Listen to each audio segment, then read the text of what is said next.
ഇന്ന് നല്ലൊരു കൂന്തൽ റോസ്റ്റിൻ്റെ റെസിപ്പിയുമായിട്ടാണ് വന്നിട്ടുള്ളത്. ഇത് നല്ല ടേസ്റ്റാണ്, എല്ലാ കുട്ടികൾക്കൊക്കെ നല്ല ഇഷ്ടപ്പെടുന്ന ഒന്നാണ് കേട്ടോ. അപ്പോൾ ഞാൻ ചെറിയൊരു കൂന്തലാണ് വാങ്ങിയിട്ടുള്ളത്, അധികം വലിപ്പമൊന്നുമില്ല. അപ്പോൾ ഇതൊക്കെ നമുക്കൊന്ന് ക്ലീനാക്കി എടുത്തിട്ട് വരാം. അപ്പോൾ നമ്മുടെ കൂന്തളൊക്കെ ക്ലീനാക്കി എടുത്തിട്ടുണ്ട്, അത് ഒരു പാത്രത്തിലേക്ക് ഇട്ട് കൊടുക്കാം. ഇനി ഇതിലേക്ക് കുറച്ച് മുളക് പൊടി ചേർത്ത് കൊടുക്കണം. ഇനി ഇതിലേക്ക് കുറച്ച് മഞ്ഞൾപ്പൊടി, ആവശ്യത്തിന് ഉപ്പ് എന്നിവ ചേർത്ത് നന്നായി മിക്സ് ചെയ്തെടുക്കാം.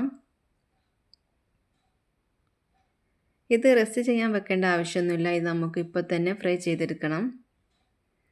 അപ്പോൾ അത് ഫ്രൈ ചെയ്യാനായിട്ട് ഒരു പാൻ അടുപ്പിൽ വെച്ചിട്ടുണ്ട്. അത് ചൂടായി വരുമ്പോൾ നമുക്കിതിലേക്ക് വെളിച്ചെണ്ണ ഒഴിച്ച് കൊടുക്കാം.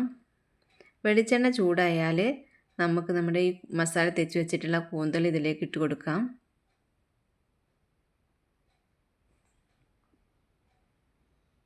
അപ്പോൾ കൂന്തലൊക്കെ അതിലേക്ക് ഇട്ട് കൊടുത്തിട്ടുണ്ട്. ഇനി അത് ഒന്ന് ഇളക്കി കൊടുക്കാം.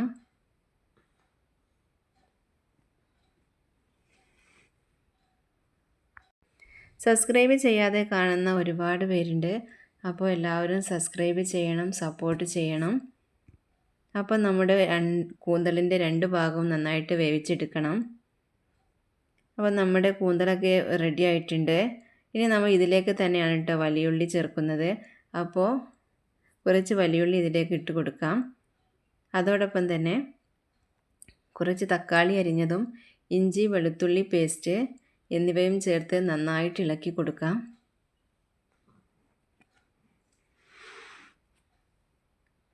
ഇത് നന്നായി ഇളക്കിയതിന് ശേഷം നമ്മൾ കുറച്ച് സമയം ഒന്ന് മൂടി വെച്ച് വേവിച്ചെടുക്കണം. ഉള്ളിയും തക്കാളിയൊക്കെ നന്നായിട്ട് വഴന്ന് വരട്ടെ.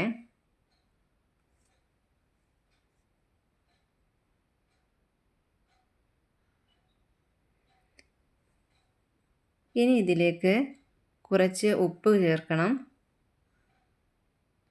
കുറച്ച് പഞ്ചസാര, ഗരം മസാലപ്പൊടി, കറിവേപ്പില എന്നിവ ചേർത്ത് നന്നായിട്ട് മിക്സ് ചെയ്തെടുക്കാം.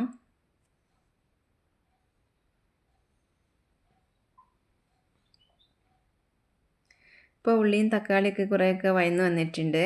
ഇത് നല്ലോണം വഴന്ന് വരണം. ഇനി ഇതിലേക്ക് കുറച്ച് ടൊമാറ്റോ സോസ് ഒഴിച്ച് കൊടുക്കാം. അതും കൂടി ഒഴിച്ചതിന് ശേഷം നന്നായിട്ട് ഇളക്കി കൊടുക്കണം. അപ്പോൾ നമ്മുടെ കൂന്തൽ റോസ്റ്റ് ഇവിടെ റെഡി ആയിട്ടുണ്ട്.